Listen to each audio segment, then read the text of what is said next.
భగవన్నామాన్ని పిలిచి భగవంతుణ్ణి అయోమయానికి గురి చేసిన వాళ్ళు కూడా ఉన్నారు. ఎవరిని పిలుస్తున్నాడు అర్థం కాలేదు. అలా పిలిచిన వాడు ఒకడున్నాడు లోకంలో, అలా శరణాగతి చేసిన వాడు ఒకడున్నాడు. ప్రాణం పోయే ముందు భగవన్నామం చెప్పిన కారణానికి ఫలితమేమో తెలుసా? భగవన్నామము యొక్క వైభవం ఏమిటో, ఆయన్ని పిలవడం అంటే ఏమిటో, ఆయన్ని పిలిచినప్పుడు ఆయన ఎంత త్వరతో వస్తాడో, కోటి జన్మల నుండి తను చేసినటువంటి పాపాలు ఏ ఉన్నాయో, ఇంతకన్నా ముందు జన్మల నుంచి ఉన్నటువంటి పాపాలు ఏ ఉన్నాయో, ఆ పాపాల రాశి అంతా కూడా ప్రాణోత్క్రమణంలో నారాయణ అన్నాడు కాబట్టి కాలిపోయాయి. లేవు ఇతనికి పాపాలు. నీకు ఈ ధర్మ సూక్ష్మం తెలియదు.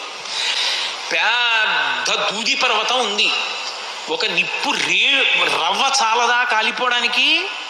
ఒక్కసారి నారాయణ అన్న నామం చాలదా పాపాలు కాలిపోవడానికి? నామము చాలా తక్కువ అని భావన చెయ్యవద్దు.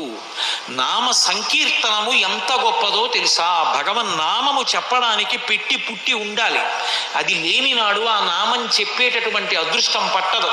కూలిన చోట, కొట్టబడి కుండిన చోట, మహాజ్వరాదులను ప్రిలిన చోట, సర్పముఖ పీడలు పొందిన చోట, ఆర్తులై తూలిన చోట, విష్ణు భవదూరుని పేర్కొని రేనియ కాలుని యతనావితతి పూనరు కానరు దుఃఖభావముల్.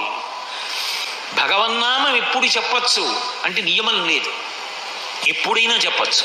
గజేంద్రుడు ఎప్పుడు చెప్పాడు? ప్రాణం పోయాడు ఎప్పుడు చెప్పాడు? ద్రౌపదీదేవి ఎప్పుడు చెప్పింది? ఏకవస్త్ర అయ్యి ఉండగా చెప్పింది సభలో.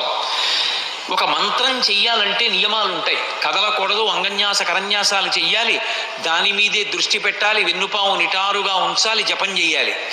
భగవన్నామం చెప్పడానికి నువ్వెక్కడున్నావన్న దానితో సంబంధం లేదు. ఆఖరికి మంచం మీదున్నా కూడా గోవిందనామం చెప్పచ్చు. దుస్వప్నే స్మర గోవిందం సంకటే మధుసూదనం కాననేనా రసింహశ్చ పావకే జలసాయినం జలమధ్యే వరాహంచ పర్వతే రఘునందనం. ఎక్కడున్నా భగవన్నామం చెప్తూనే ఉండొచ్చు. భగవన్నామం ఇప్పుడిప్పుడు చెప్పవలసి ఉంటుంది, ప్రయత్నపూర్వకంగా అలవాటు కావాలి. ఎలా అంటే కూలిన చోట అలా వెళ్ళిపోతున్నాడు, ఏదో పరదా అడ్డొచ్చింది, తూలేడు, పడిపోతున్నాడు. గబుక్కను నోటి వెంట నారాయణ అనో శివ అనో అనడం అలవాటు కావాలి. తూలిపోయాడు, భగవన్నామం నోటి వెంట రాలేదు, చిన్నబుచ్చుకోవాలి, అలవాటు కావట్లేదు. తూలిపోతేనే అవలేని వాణ్ణి రేపు ప్రాణోత్క్రమణంలో ఏమంటాను? కాబట్టి తూలిన చోట, కొట్టబడి కుందిన చోట. వేదిక మీద ఉపన్యాసం చెప్పి పైకి లేచాడు. పైన ఒక పెద్ద దూలం ఉంది, తల మధ్యలో ధమ్ అని తగింది. కళ్ళ ముందేదో మెరుపు మెరిసినట్టయి ఒక్క లిప్త కాలం అన్నీ మరిచిపోయాడు, అసలు ఏం గుర్తురాలా. తర్వాత గుర్తొచ్చింది. అప్పుడు వెంటనే భగవన్నామం చెప్పగలవా? కూలిన చోట, కొట్టబడి కుందిన చోట, మహాజ్వరాదులను ప్రేలిన చోట. 104, 105 జ్వరం వచ్చేసి ఒంటి మీద తెలివి లేనప్పుడు భగవన్నామాన్ని పలవరించగలవా? మహాజ్వరాదులను ప్రేలిన చోట, సర్పముఖ పీడలు పొందిన చోట. అలా వెళ్ళిపోతున్నావు. అకస్మాత్తుగా త్రాచుపాము వచ్చి ఇలా పడగ విప్పింది. కేశవ, మాధవ, గోవింద, నారాయణ, మధుసూదన అనగలవా? లేకపోతే బాబోయ్ బాబోయ్ బాబోయ్ అంటావా? అలా సర్పముఖ పీడలు పొందిన చోట, ఆర్తులై తూలిన చోట, ఏదో ఒక కోరిక కోసం ఆర్తితో తూలిపోతున్నాడు. అప్పుడు భగవన్నామం గుర్తొస్తుందా? ఆర్తులై తూలిన చోట విష్ణు భవదూరుని పేర్కొని రేని. అప్పుడు కాని విష్ణునామం చెప్పగలిగితే ఆ కాలుని యాతనా వితతి కానరు పూనరు దుఃఖభావముల్. యమధర్మరాజు గారి యొక్క దర్శనమే ఉండదు. అందుకే శంకరాచార్యులు వారు భజగోవిందం చేస్తూ ఒక మాట అంటారు. ఆ భగవద్గీత కించిదీత గంగాజలలభ కణికాపీత సకృతపియేన మురారి సమర్చ క్రియతే తస్య యమేన నచర్చ. యమధర్మరాజు గారు రావడం, మనని రమ్మండం, బాబోయ్ నేను రానండం, ఆయన పీకుతూ ఉండడం, మనం లాగుతూ ఉండడం ఏమి ఉండవు. హాయిగా భగవంతుని యొక్క పార్షదులు వచ్చి తీసుకెడతారు. అందుకే ఎప్పుడూ భగవన్నామము చెప్పవలసిందే. భగవన్నామము చెప్పేటప్పుడు భగవన్నామముగా చెప్పాలని నియమం లేదు. బిడ్డ పేరు పెట్టి పిలిచిననైన, విశ్రామ కేళినైన, పద్య గద్య గేయ భావార్థములనైన కమలనయను తలుప కలుషహరము. విష్ణుదూతలు చెప్తున్న మాటలు. పిల్లలకి భగవంతుడి పేర్లు పెట్టుకున్నాడు. పెట్టుకున్నందుకు ఆ పేరు పెట్టి పిలుస్తాడు. రే కార్తికేయ ఇలా రారా అంట. అమ్మ శ్రీకరి ఇలా రావే అన్నాడు. అస్తమానం భగవన్నామం పిలుస్తున్నాడు. ఎవరిని? తాత అయిపోయాడు కదూ, భ్రాంతి మనవల మీద. ఆ మనవల్ని తలుచుకుంటాడు రోజు పరిమాట్లు. కార్తికేయుడు ఏం చేస్తున్నాడో, శ్రీకరి ఏం చేస్తోందో అంటాడు. భ్రాంతితో మనవల్ని గుర్తు తెచ్చుకు తలుచుకున్న భగవన్నామం చెప్తున్నాడు కాబట్టి పుణ్యం వస్తుంది. అది తుస్సు పుస్సు పెట్టుకుంటే పాపం వస్తుంది, వాడికి అభ్యున్నతి ఉండదు. కాబట్టి బిడ్డ పేరు పెట్టి పిలిచిననైనా విశ్రామ కేళినైనా ఆఖరికి ఆడుకుంటున్నాడు. ఆడుకునేటప్పుడు నువ్వు రాముడి పక్షం, నేను కృష్ణుడి పక్షం. కృష్ణ పరివారం పేర్లన్నీ ఇటు పెట్టుకున్నాడు, రామ పరివారం పేర్లన్నీ అటు పెట్టుకున్నాడు. లక్ష్మణుడు అవుట్, భరతుడు అవుట్, శత్రుఘ్నుడు అవుట్ అంటున్నాడు.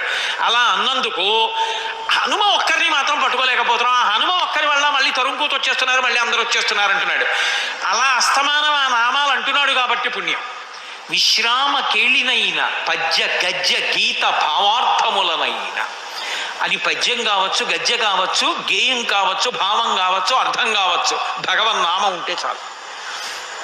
అందుకు కదూ పోతన గారు అంటారు, హరినామస్తుతి చేయు కావ్యము సువర్ణాంభోధి హంసావళీ సురుచిభ్రాజితమై మానస సరస్ఫూర్తిన్ వెలుంగొందు శ్రీ హరినామస్తుతి లేని కావ్యము విచిత్రార్థాన్వితంబయ్యు శ్రీకరమయ్యుండద యోగ్య దుర్మదనత్కాకోల కర్తాకృతిన్ అంటారు. ఆ భగవన్నామములతో కూడినటువంటి గ్రంథములకుండే విశేషం అది. కాబట్టి విశ్రామ కేళినైన పద్య గద్య గేయ భావార్థములనైన కమలనయను తలుప కలుషహరము. ఆయన్ని తలుచుకుంటే చాలు పాపములు పోతాయి. భగవన్నామం పలకడం ఎంత గొప్పదంటే, బ్రహ్మహత్యానేక పాపాటములకగ్ని కీలలు హరినామ కీర్తనములు, గురుతల్ప కల్మష క్రూర సర్పములకు గేకులు హరినామ కీర్తనములు, తపనీయ చౌర్య సంతమ సంబునకు సూర్య కిరణముల్ హరినామ కీర్తనములు, మధుపాన కిల్బిష మదనాగ సమితికి కేసరుల్ హరినామ కీర్తనములు, మహిత యోగోగ్ర నిత్య సమాధి విధుల ఎలరు బ్రహ్మాదిసురులకు అందరాని భూరి నిర్వాణ సామ్రాజ్య భోగ భాగ్య ఖేళనంబులు హరినామ కీర్తనములు.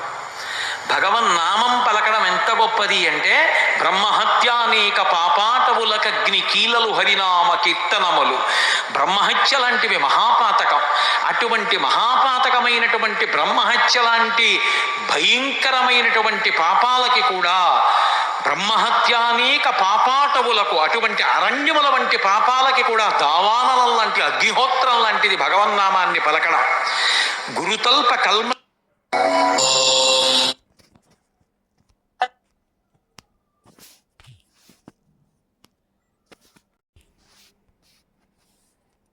సరుల్హరినామ కీర్తనములు, తపనీయ చౌర్య సంతమ సంబునకు సూర్య కిరణముల్ హరినామ కీర్తనములు.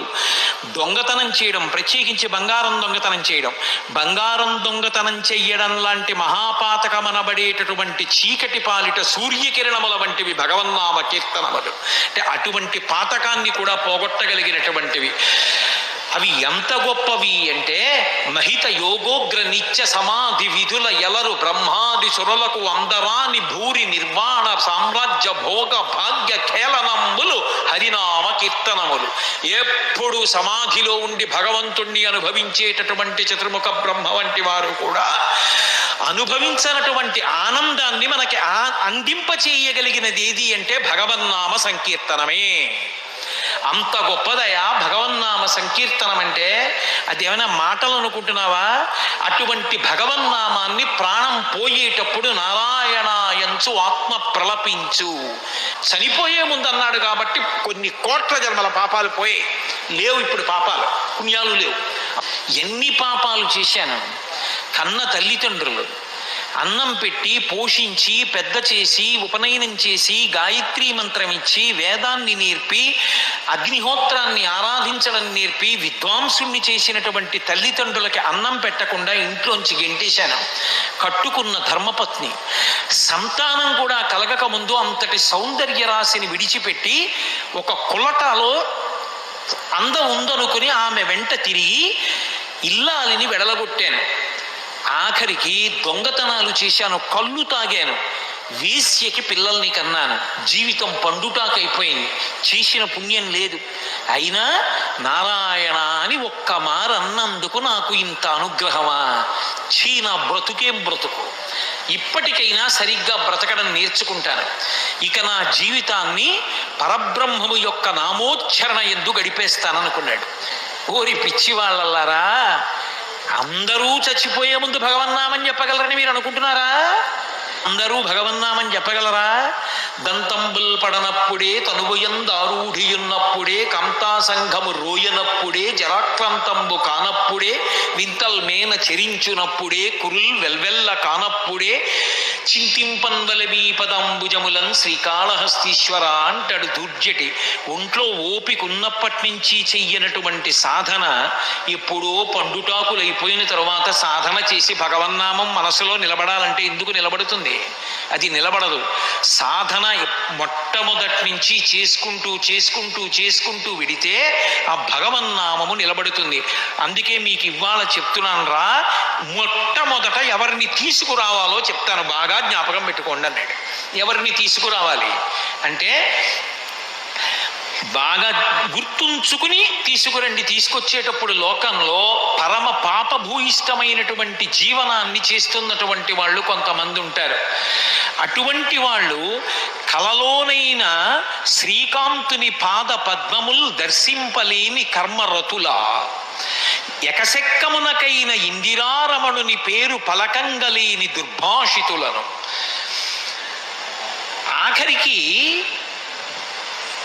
హాస్యమునకైన కృష్ణ కథా ప్రశంసకు చెవి తార్పలేని దుష్కథా ప్రమణుల, యాత్రోత్సవములనైన ఈశుని గుడి తోవ త్రొక్కలేని దుష్పదులను, మహాభక్తుల పాదధూళి సమస్త తీర్థ సారమటంచు తెలియలేని వారి వారి వారి వారి చేరిన వారి తొలుత కట్టి తెండు దూతలా. ఎవరిని తీసుకొస్తారో తెలుసా? మీరు తీసుకొచ్చే ముందు ఎకసక్కమునకైన ఇందిరారమణుని పేరు పలకంగలేని దుర్భాషితులను.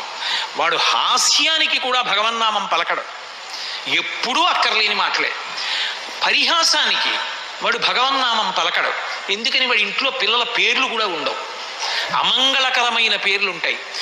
కొన్ని పేర్లు వింటే నిజంగా పేర్ల అర్థం భావిస్తే అలా పిలిచినందుకు ఆ పిల్లలు ఏమైపోతారో, అలా పిలిచి వీళ్ళు ఏమైపోతారో అనిపిస్తుంది.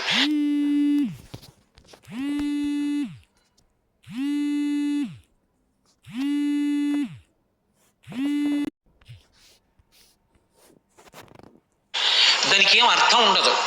ఆ పేరు బాగా పెట్టుకున్నావా అంటే వాడికి అది నచ్చింది. ఎవడికి లోకంలో ఉండకూడదు ఆ పేరు. రావణుడికి ఉంది అలా, ఎవరూ పెట్టుకోలేదుగా రావణుడు అన్న పేరు.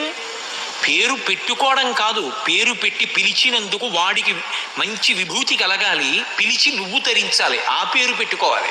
అంతేగాని ఎందుకు వచ్చిన పనికిమాలిన పేర్లు. భగవంతుడి పేరు కనీసం హాస్యానికైనా పలకనటువంటి వాడు ఉంటాడు, దుర్భాషితుడు అన్నాడు యమధర్మరాజు గారు. వాణ్ణి ముందు పట్టుకురండి. రెండోవాడు కలలోనైన ఇందిరారమణుని పాద సత్కమలముల్ చూడని కర్మరతుల. వాడికి ఎప్పుడు పనిలే, వాడికి ఎప్పుడు ఖాళీ ఉండదు. ఎప్పుడు బతికున్నంత కాలం కబంధుడు అని రామాయణంలో రాక్షసుడు ఉంటాడు, వాడికి కళ్ళు ఉండవు. వాడికి ఒక పెద్ద కడుపు పెట్టాడు ఇంద్రుడు, తలని తీసుకెళ్ళి నొక్కేశాడు లోపలికి. అందుకని వాడికి ఏం లేదు, నేను తినాలి కదా అన్నాడు. తినడానికి ఒక కడుపు పెట్టాను కదా అన్నాడు. మరి తినడానికి ఆహారం కావాలి కదా అన్నాడు. పెద్ద 2 చేతులు ఇస్తా, తడువు, ఏది దొరికితే తెచ్చు తింటుండు, కూర్చో. వాడు చేతులు పెట్టి తడువుకుంటూ ఉంటాడు, తింటుంటాడు. కబంధుళ్ళ వెళ్ళను, సంపాదించను, తేను, బ్యాంకులో వేయను, తిన్నో, పడుకోను, మళ్ళీ తిరగను, తీసుకొస్తూ ఉండను. వాడికి భగవత్ కార్యానికి ఖాళీ ఉండదు. ఎందుకు? ఆ మనుష్య జన్మ. సంపాదించద్దని లోకం అనలేదు, సంపాదించవలసిందే. కానీ ఇంక అదే కార్యక్రమమా? నీ జీవితం ఏమైపోతుంది? జీవుడు ఏమైపోతాడు? రేపు పొద్దున వెళ్ళిపోయాక ఇది పనిచేసుకుంటారు. కడుపులో ఎంతమంది పుట్టారో అంతమంది పెట్టి భగించేస్తారు. నువ్వు జీవుడు ఏమైపోతాడు? వాడు ఉన్నాడుగా, వాడి సంగతి కూడా చూసుకోవాలిగా. కాబట్టి కలలోనైన ఇందిరారమణుని పాద సత్కమలమల్ చూడని కర్మరతుల. చివరికి ఏదో హాస్యానికి కృష్ణుడు జారలీల చేశాడు, చోరలీల చేశాడు అని చెప్పి ఉత్తినే ఎకసెక్కం కోసమని కృష్ణ కథ విన్నాడు ఎవరో. అలా విన్నా పర్వాలేదు, కనీసం అందుకు కూడా విండవాడు. అది వినేది ఏమిటండి అంటాడు. అలాంటి వాడిని ముందు తీసుకురండి. అలాగే యాత్రోత్సవములనైన యాత్రకు ఎడతాడు, ఉత్సవానికి ఎడతాడు, ఏం చేస్తాడు? అక్కడికి వెళ్ళి ఇక్కడ కూడా మంచి ఆహారం ఎక్కడ దొరుకుతుంది? అబ్బే ఇక్కడండి ఇలా కాదు, అలా చేసి ఉంటే బాగుండేది. వీడు ఇక్కడ కూర్చుని సలహాలు చెప్తాడు, వచ్చి చేస్తే తెలుస్తుంది చేయడం ఎంత కష్టమో, రోజుకు 1100 మందికి అన్నం పెట్టడం ఎంత కష్టమో, పెద్ద హాల్ తీసుకురావడం ఎంత కష్టమో, జనరేటరు 7 రోజులు రాత్రి పగలు తిప్పడం అంటే ఎంత కష్టమో, ఇంతమందిని తట్టుకుని కార్యం నడపడం అంటే ఎంత కష్టమో ఒడ్డులో కూర్చుని సలహాలు చెప్పమంటే ఎవరైనా చెప్తారు. అది కాదు, యాత్రకి ఉత్సవానికి వెళ్ళినప్పుడు కనీసం ఏమండి ఇక్కడ గుడి ఎక్కడుందండి అని పక్కనున్న హనుమాన్ గాడికి కూడా 4 అడుగులు లేకుండా ఇంకా ఉండిపోయాడు 3 రోజుల తర్వాత అంటే మిగిలిన మాటనే పూర్తి చేయరు. యాత్రోత్సవములనైన ఈశుని గుడి త్రోవ తొక్కలేని దుష్పదులను మహాభక్తుల పాద ధూళి సమస్త తీర్థ సారమటంచు ఎరుగలేని వారి. సమస్త తీర్థముల యొక్క సారం ఎక్కడుంటుందంటే మహాభక్తుల యొక్క పాద ధూళి ఎందుంటుంది. అటువంటి వారి పాదాలకి నమస్కరించడానికి అహం అడ్డొచ్చి నిటారుగా తాటి చెట్టులా నిలబడేవాడు ఎవడుంటాడో వారి వారి వారి వాడికి మేము వాడి వాళ్ళమండి అని గర్వంగా చెప్పుకునే వాళ్ళు ఎవరున్నారో వారి వారి వారి చేరిన వారి, అలాంటి వాళ్ళ చుట్టూ చేరిన వాళ్ళని తొలుత కట్టి తెండు దూతలారా, వాళ్ళ అక్కర్ల భూమి మీద ముందు కట్టి తెచ్చేయండి. మరి ఎవరి విషయంలో జాగ్రత్తగా ఉండాలి? కమలనయను మీది భక్తి యోగమెల్ల ముక్తి యోగమటంచు మొదలెరుంగు అట్టి వారి జోలికెళ్ళవలదు దూతలారా. ఎవరు భగవంతుని మీద భక్తియే ముక్తియోగమని నమ్మి బతుకుతుంటారో అలాంటి వాళ్ళ జోలికి వెళ్ళవద్దు. భగవంతుని యొక్క భక్తులతో నిరంతరము మాట్లాడడం కూడా మహాభాగ్యం. అజామీలుడు అదే చెప్పాడు చిట్ట చివర, హరిభక్తులతో మాటలు ధరనెన్నడు చెడని పుణ్య ధనముల మూటల్ అవి వరముక్తికాంత పూతోటలు అరిషడ్వర్గములు చొరని అరుదగు కోటల్ అన్నాడు. ఎక్కడి నుంచి వస్తుంది ఆ సంస్కారం అంటే భగవంతుని యొక్క భక్తులైన వాళ్లతో కూడి ఉన్న ఎప్పుడూ భగవన్నామం వినడం, భగవత్ కథ వినడం, భగవత్ సేవ చేయడం, ఆయనతో గుళ్ళకెళ్ళడం, గోపురాలకు వెళ్ళడం, తీర్థానికి వెళ్ళడం, నదికి వెళ్ళడం, భగవన్నామం పలకడం, భగవత్ కథాశ్రవణం, అనురక్తి సంస్కారము ఇవి ఉద్భవిస్తాయి. అటువంటి హరిభక్తులతో మాటలు ధరనెన్నడు చెడని పుణ్య ధనముల మూటల్. సంపాదించుకున్న ధనం పోవచ్చు, కానీ హరిభక్తులతో కలిసి ఉన్నందువల్ల వచ్చినటువంటి పుణ్యమనబడేటటువంటి ధనము యొక్క మూట పాడయ్యేది కాదు. ధరనెన్నడు చెడని పుణ్య ధనముల మూటల్ వరముక్తికాంత పూతోటలు. అటువంటి వారితో మాటలు ముక్తికాంత పూతోటలు. అరిషడ్వర్గములు చరని అరుదగు కోటల్. కామక్రోధ లోభమద మోహమాత్సర్యములు ప్రవేశించని అరుదైన కోట. మామూలు కోటల్లోకి శత్రువులు ఎప్పుడోప్పుడు ప్రవేశిస్తారు, ఏ ఊడునో ప్రవేశపెట్టి, కానీ ఈ కోటలోకి అంతఃశత్రువులు కూడా ప్రవేశించరు. ఏ కోటలోకి? భగవద్భక్తులతోటి సహవాసం ఉంటే. కాబట్టి అటువంటి వారి జోలికి వెళ్ళవద్దు దూతలారా అని యమధర్మరాజు గారు చెప్తాడు. కాబట్టి అజామీళోపాఖ్యానం మనకి భాగవతంలో ఏం నేర్పిందంటే, ఏదో ఒక కారణానికి ఎప్పుడో అప్పుడు భగవన్నామని చెప్పడం నేర్చుకో. కంచికామకోటి పీఠాధిపత్యం వహించిన మహాపురుషులు చంద్రశేఖరేంద్ర సరస్వతి మహాస్వామి సభలకి వెళ్ళి, అయ్యా మీకు అది ఇస్తామండి ఇది ఇస్తామండి అని అడిగితే, నాకు అవన్నీ అక్కర్లేదు, నేను సన్యాసిని, నేను అడిగింది మీరు ఇస్తారా? ఇస్తాం. అందరూ ఇవ్వగలరు, ఇస్తారా? ఇస్తాం. మీ జీవితంలో ప్రతిరోజు 2 నిమిషాలు నాకు ఇచ్చేశానని, దానం చేశానని చెయ్యెత్తండి. అందరూ చెయ్యెత్తేవారు.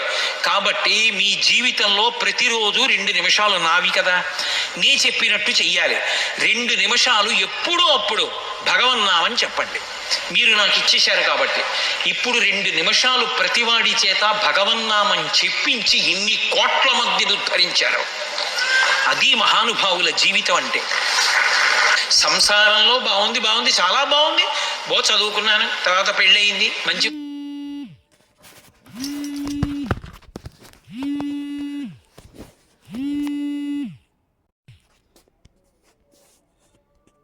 భార్య వచ్చింది, కొడుకుట్టాడు, కూతురుట్టింది, మంచి అల్లుడు వచ్చాడు, మంచి మనవలు పుట్టారు, అమ్మో ఎంత సంతోషం, చాలా మంచి కోడలు వచ్చింది, తప్పకుండా మనవలు వస్తారు.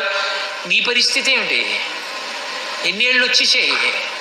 50 దాటిపోయావు, మనవలు పుడతారు, మనవలు పెద్దవాళ్ళు అవుతారు, మనవరు కాలేజీకి వెడతారు, నీకు 70, మనవలు ఇంకా పెద్దవాళ్ళు అవుతారు, వాళ్ళ పెళ్ళిళ్ళు అవుతాయి, వాళ్ళకి అక్షతలు ఇస్తావు, నువ్వు 80. మళ్ళీ వాడికో మనవడు పుడతాడు, నీకు మునిమనవడు పుట్టాడు, నీకు కనకాభిషేకం చేశారు 90. సాధించింది ఏమిటి? అడుగు నుంచి వచ్చేస్తోంది మృత్యువు కాలంలోనే. ఏది పట్టుకుంటుంది? కాలు పట్టుకుంటుంది. ఉన్నన్నాళ్ళు కాళ్ళతో తిరుగుతాడు, మృత్యు వచ్చింది ఇంకెక్కడికి తిరగడక్కడ పడుకుంటాడు. ఇక వీడు ఎలాగో తిరగడం నలుగురు వచ్చి తీసుకెళ్ళిపోతారు. అప్పుడు మనం మాత్రం ఊరుకుంటాం ఏంటి? వైద్యులు లేరా? వైద్యశాలలు లేవా? పరిగెత్తాం. అలా సంసారంలోంచి బయటపడడానికి జీవుడు ప్రయత్నం చేస్తుండడు. ఎప్పుడెప్పుడు సంసారంతో ఎన్ని మాటలు పోరాటం చేశామో. సంసారమునకు మారు పేరు మృత్యు. ఒకరోజు ప్రదోష వేళ చచ్చిపోయాడు, ఒక జన్మలో రాత్రి చచ్చిపోయాడు, ఒక జన్మలో అర్ధరాత్రి చచ్చిపోయాడు, ఒక జన్మలో పగలు చచ్చిపోయాడు, ఒక జన్మలో ఉదయం చచ్చిపోయాడు. మొత్తానికి మృత్యువుతో పోరాటం ఎన్ని కోట్ల జన్మలలో ఎప్పుడెప్పుడు చేశాము. అప్పుడప్పుడు అలిసిపోయామంటే కుదురుతుంది ఏంటి? పోరాటం చేయవలసిందే ఆ మృత్యువుతోటి. కొడుకు మాత్రం ఎన్నాళ్ళు ఉంటాడు? అమ్మ 2 నెలలు అయిందమ్మా సెలవు పెట్టి, నాన్నగారి సంగతి అలాగే ఉంది, మరి అవతలేమో వచ్చి జాయిన్ అయ్యి వెళ్ళండి, ఒక్క వారం రోజులైనా, లేకపోతే ఉద్యోగానికే ప్రమాదం అంటున్నారు. అమ్మ నేను వెడతాను, అంతకా ఏమైనా అయితే అమ్మ వెంటనే మెసేజ్ పెట్టంటాడు. అంతకా ఏమైనా అయితే అంటే కాబట్టి వాడు వెళ్ళిపోతాడు. ఎవరుండాలి అంటే పక్కింట్లో పేరంటం అని చెప్పి ఆవిడ వెళ్ళకూడదు. ఆవిడ మాత్రం అక్కడే, ఆ మంచం బాగున్నా బాగుండకపోయినా క్యారేజీ తెప్పించుకొని అక్కడే తినాలి, అక్కడే పడుకోవాలి, ఆ బాత్రూంలోకే వెళ్ళాలి. ఎందుకు అంటే బ్రహ్మముడు ఒకటి వేశారు కదా పెళ్లిలో. ఆవిడ అలా ఇంటెన్సివ్ కేర్ యూనిట్లో ఉన్నా, ఆయన ఉన్నా, ఈవిడ ఆయన్ని, ఆయన ఈవిడ్ని విడిచి వెళ్ళకూడదు, అక్కడ ఉండాలి. ఎందుకంటే పోతన గారు ఎంత పెద్ద మాట మాడారు. మకరితోడ పోరు మాతంగ విభుని ఒక్కరి నిడించిపోవ కాళ్ళు రాక. వెళ్దామంటే కాళ్ళు రావట్లేదండి అంటారు. కాళ్ళు రాక కోరి చూచుచుండి కుంజరీయూధంబు. అస్తమానం అద్దం దగ్గరికి వచ్చి లోపలకోసారి చూస్తుంటారు. ఒంటి నిండా గొట్టాలు, ఈయన అలా తలగడా మీద పడుకుని ఉంటాడు. కోరి చూచుచుండే కుంజరీయూధంబు మగలు తగులు కారె మగువలకును. ఆ బ్రహ్మముడు అలాంటిది. అందుకని అలా చూస్తుంటారు. పాపం వాళ్ళ ఇంటికి వెళ్ళరు. ఇన్ని జన్మలలోనూ ఆ స్థితి రాకముందు జాగ్రత్త పడిపో. అప్పుడు అనాయాసైన మరణం వినా దైన్యైన జీవితం అంటారు. శ్రీశైలంలో ఇప్పటికీ పూజ చేస్తే అనాయాసంగా భగవన్నామని చెప్తూ 10 మందికి ఉపయోగపడుతూ వెళ్ళిపోగలిగిన లక్షణం అబ్బుతుంది. ఎవడి సంసారము నుండి వాడు విడిపించుకోవాలి. ఉద్ధరేణ ఆత్మనాత్మానం. ఎవడి జీవుణ్ణి వాడు ఉద్ధరించుకోవాలి. ఇంకోడిని ఉద్ధరించేవాడు ఉండడు. కాబట్టి ఆ వాళ్ళు ఏం చేస్తారు? ఒడ్డు నించుని చూస్తున్నారు. బాధపడుతున్నవాడెవరు? ఈయన. ఇప్పుడు అంటాడు, నానానేక పయూధముల్ పెద్ద పెద్ద కాలంబు దశలక్ష కోటి కరణీనాథుండనయ్యుండి మద్దానాంభ పరిపుష్ట చందనలతంతఛాయలం దుండలేక నీరాచ ఇటేల వచ్చితి భయం పెట్లో కదే ఈశ్వరా అన్నాడు. నానానేక పయూధముల్ పెద్ద కాలంబు వనంబులో సమ్మానింపం దశలక్ష కోటి కరణీనాథుండనయ్యుండి మద్దానాంభ పరిపుష్ట చందనలతంతఛాయలం దుండలేక అన్నాడు. నేను 10 లక్షల కోట్ల భార్యలకి భర్తని అన్నాడు. దశలక్ష కోటి కరణీనాథుండనయ్యుండి నానానేక పయూధముల్ వనములోనం పెద్ద కాలంబు సమ్మానింపన్. బోరెడన్ని ఏనుగులు అరణ్యంలో నన్ను సత్కరిస్తుండేవి, నా పట్ల మర్యాదతో ప్రవర్తిస్తుండేవి. నేను మద్దానాంభ పరిపుష్ట చందనలతంతఛాయలందుండలేక ఇదం నమమా. నేను విడిచిపెట్టినటువంటి దాన ధారల చేత చందనపు వృక్షాల తోటలు పెరిగాయి. వాటి నీడలో పడుకోక ఎందుకు వచ్చాను ఇక్కడికి? ఎందుకు పడుతున్నాను ఈ బాధ? నిందలైందే బొందిపోదంటారు కదూ. 1,000,000 మంది వైద్యులు కూడి వచ్చిన కాని మరణమయ్యడి వ్యాధి మాన్పలేరు. ఏదో కారణం చెప్పి ఏడుస్తాడు. ఎందుకు వచ్చింది?